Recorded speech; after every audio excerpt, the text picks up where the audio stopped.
Hello students and welcome back to my channel math solutions with Rose ma'am. आज की जो हमारी worksheet है बच्चों, वो हिंदी मीडियम के बच्चों के लिए है। मिशन गणित कक्षा 10। डेट है इसकी 17 सितंबर 2022। टॉपिक है अपरिमेय संख्याओं का प्रमाण। तो चलिए बच्चों, विदाउट वेस्टिंग एनी टाइम हम अपनी वर्कशीट को शुरू कर लेते हैं। और वर्कशीट शुरू करने से पहले एज यूजुअल आपको पता है कि आपको क्या करना है। वीडियो को लाइक, चैनल को सब्सक्राइब और वीडियो को शेयर भी करना है। चलिए स्टार्ट करते हैं हमारी वर्कशीट। सबसे पहले आज हम सीखेंगे अपरिमेय संख्याएं के बारे में कि वो क्या होती हैं। वे संख्याएं जिन्हें p बटा q के रूप में नहीं लिखा जा सकता है, जहां p और q पूर्णांक हैं तथा q नॉट इक्वल टू 0 यानी q जो है वो 0 के बराबर नहीं है, अर्थात जो परिमेय संख्याएं नहीं हैं, अपरिमेय संख्याएं कहलाती हैं। यानी अपरिमेय संख्या वही होती है जिनको हम p बाय q के फॉर्म में नहीं लिख सकते और जिसमें q जो है वो नॉट इक्वल टू 0 होता है। इनका अशांत अनावर्ती दशमलव प्रसार ना तो समाप्त ना ही पुनरावृत्ति होता है। जैसे √2 का देखिए ये होता है 1.414, पाई का 3.141, ये भी आपका जो है अपरिमेय संख्या है इत्यादि। किसी भी संख्या को अपरिमेय संख्या सिद्ध करने के लिए विरोधाभास द्वारा प्रमाण तकनीक का प्रयोग किया जाता है। यानी ये जो है कॉन्ट्राडिक्शन, प्रूफ ऑफ कॉन्ट्राडिक्शन एक वो है, थ्योरम है, उसको सॉल्व करना पड़ता है।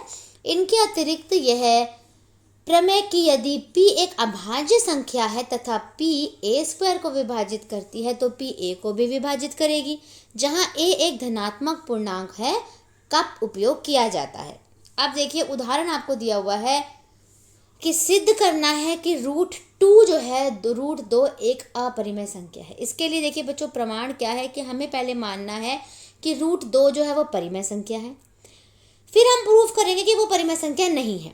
तो √2 को हमने लिख दिया p बटा q के फॉर्म में, जहाँ p और q पूर्णांक हैं और q नॉट इक्वल टू 0 है, तथा p एवं q सह अभाज्य संख्याएं हैं, अर्थात p और q में से एक के अतिरिक्त कोई भी उभयनिष्ठ गुणनखंड नहीं है। को प्राइम नंबर बोलते हैं अगर इसको अगर आपने इंग्लिश में पढ़ा हो थोड़ा बहुत, तो को प्राइम नंबर जिनका एक ही HCF होता है 1। अब यहाँ से वैल्यू निकाल लीजिए आप। √2 is equals to p by q है। अगर आप p की वैल्यू निकालेंगे तो √2q हो जाएगा। इसको दोनों तरफ वर्ग कर दीजिए। वर्ग करेंगे तो p² आ गया और √2 की जगह 2, q की जगह q² आ गया। यहाँ तक हो गया। इसके बाद 2 जो है वो p² को विभाजित करता है और p को भी विभाजित करेगा। अब आगे देखिए बच्चों, p को हम 2m मान लेते हैं, जहाँ m एक पूर्णांक है। तो यहाँ पर p की जगह हम 2m² लिखेंगे तो 4m² हो जाएगा। यानी 4m² किसके इक्वल हुआ? 2q² के इक्वल हुआ है। देखिए p² 2q², p² की जगह लिखा हमने 2m² और ये तो हमने सेम रख दिया।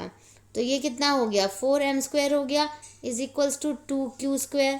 2 से 2 एक बार कैंसिल हो गया, 2m² आ गया। यानी q² की वैल्यू क्या आ गई बच्चों? 2m² आ गई। यहाँ तक आ गया। 2q² को विभाजित करता है तो 2q को भी विभाजित करेगा। इसका अर्थ यह है कि p तथा q दोनों में एक उभयनिष्ठ गुणनखंड 2 है। यह इस तथ्य का खंडन करता है कि p और q सह अभाज्य है, अर्थात हमारी धारणा कि √2 एक परिमेय संख्या है गलत है। अतः हम ये निष्कर्ष निकालते हैं कि √2 एक अपरिमेय संख्या है। ठीक है। अब जो हमें इस वर्कशीट में क्वेश्चन दिया हुआ है बच्चों, वो हमें क्वेश्चन दिया हुआ है सिद्ध कीजिए कि √3 एक अपरिमेय संख्या है। तो सेम इसके जैसे हमने ये किया है √2 का, सेम हमें √3 का करना है। तो चलिए हम इसको सॉल्व कर लेते हैं। तो देखिए बेटा, मैंने आपके लिए यहाँ पे इसको सॉल्व किया हुआ है। तो सबसे पहले हम मानते हैं सॉल्यूशन है ये आपका इस क्वेश्चन का।